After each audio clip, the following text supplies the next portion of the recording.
Hello friends, there are 5 different Southwest credit cards, yet they all look the same. Which one do you sign up for? Let's talk about it. Real quick, this is Nurse Michael Travels here, where we talk about award travel, saving money, and travel plans. I'm a registered nurse with a passion of saving you money on travel. Let's get into it. So real quick, here's the outline of the video here, because I know that you know why you're here and I value your time. So first we're going to talk about why you should get a Southwest card. Then we're going to move over to all the similarities that most of them have. And then we're going to shift over to the main differences that will really make up your mind which card you should get. Then we're going to repeat those steps for the business cards.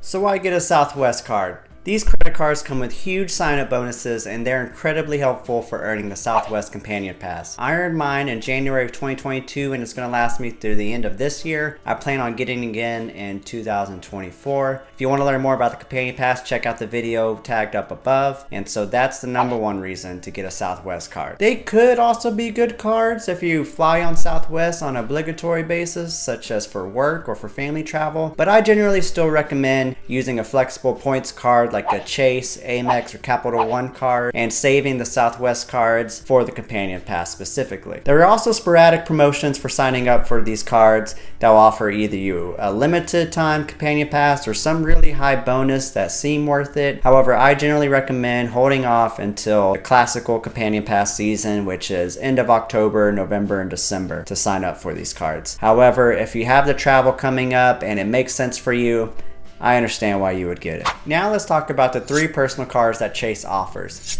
There's the Plus, the Premier, the Priority. We'll tease out the differences here soon. However, just know that the Plus has the lowest annual fee and the Priority has the highest annual fee. I'm doing a whole video on them and I still get them all confused.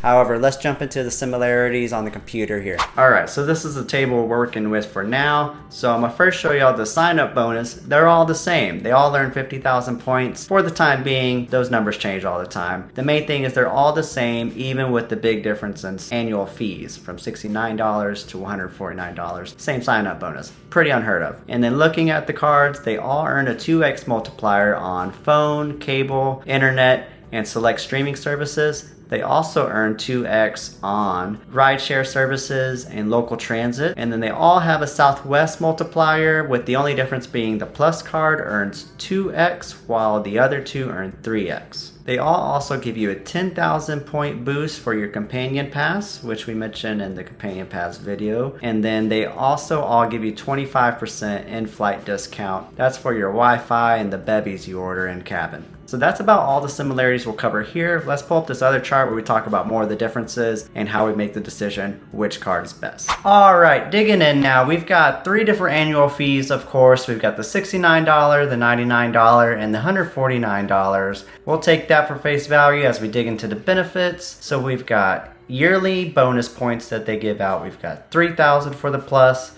6,000 for the Premier, and then 7,500 bonus points for the Priority. That's a nice give. And so we've already discussed the difference with the Southwest multiplier between the cards, with the Plus giving you slightly less. The Plus card also charges foreign transaction fees, which I don't consider a huge deal because the Southwest credit card isn't necessarily my first choice when spending out of the country to begin with. I'd much prefer use a Chase, Capital One, or Amex card instead, and one of the premium cards that don't charge the foreign transaction fees. Anyway, we've also got the difference that the Priority card does offer a $75 annual credit in addition to the bonus points, and that you can use for the taxes and fees for your award tickets, or you can use it for the Wi-Fi or the beverages you purchase in flight. The last main difference that I care about here is the early bird check-in versus the Priority boarding.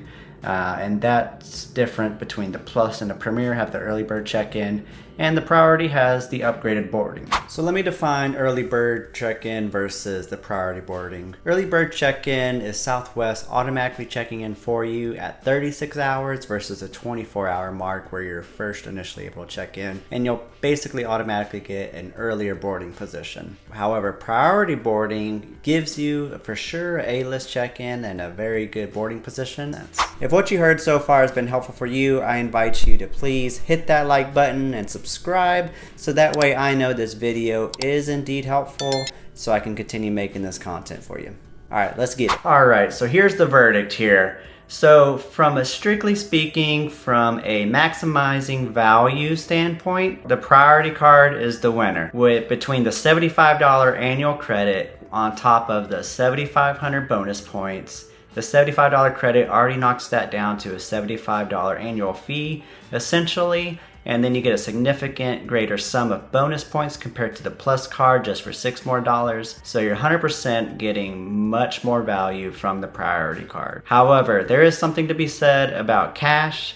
With the Plus card, it has the lowest annual fee of $69, which is a very small annual fee from a travel card. Still getting 3,000 bonus points, squeezing a little bit of value from that. And cash is king, so if you're annual fee conscious, the Plus card is a very solid card as you're still getting the same sign-up bonus, and it might be what I would pick next time as I reapply for a Southwest card here in the next couple years. I personally got the priority card the first time around. We'll see what happens next time. As for the Premier, I feel like you're leaving something on the table. Either you're spending a little bit too much cash when you don't really need to be, or you could be just spending a tiny bit more for much more value. That's my perspective. Of course, it really just depends on what your priorities are and what you're looking for in the card, but there you go. So that's the verdict with the personal cards. Now let's get into the business cards. There's the Business Premier and the Business Performance. They look nearly identical, however, there is quite a difference between the two. Starting with the sign-up bonus, Premier card, which has a lower annual fee, the standard sign-up bonus is 60,000 points, whereas the Performance card, $199 annual fee, will give you 80,000 bonus points. However, this isn't true all the times. It really depends on the promotion. Sometimes those numbers are reversed. The lower annual fee will offer a higher sign-up bonus. This could make your decision easier. You could just pick whichever card has a higher sign-up bonus and go with that route. That's always a good rule of thumb. However, let's dive into a table of differences here to really tease out which card you should pick if they're roughly equal. So in the table here, we can see it's a bit busy. Obviously got the difference in annual fee at the bottom. You got the $99 versus the $199 annual fees. They have the difference in bonus points. We've got 6,000 versus 9,000. And then some of the main differences here is there's a slight difference within the earning rate. You've got the 3x versus the 4x when it comes to Southwest flights, and then the 3 versus the 2x on Rapid Rewards, hotels, and partners. And then you've still got the 2x on public transit and rideshare, but with the performance card, you've got the extra 2x on internet, phone, as well as advertising, in addition to the other multipliers. The performance card also comes with TSA pre-check / global entry. That could be pretty nice if you don't have that yet. And then they also have daily Wi-Fi credits, so that's different from the previous cards that we've seen, while the Premier Business card has the 25% in-flight discounts that we've seen previously on the personal cards, and so that's one difference there. And then again, we still see the early bird versus the upgraded priority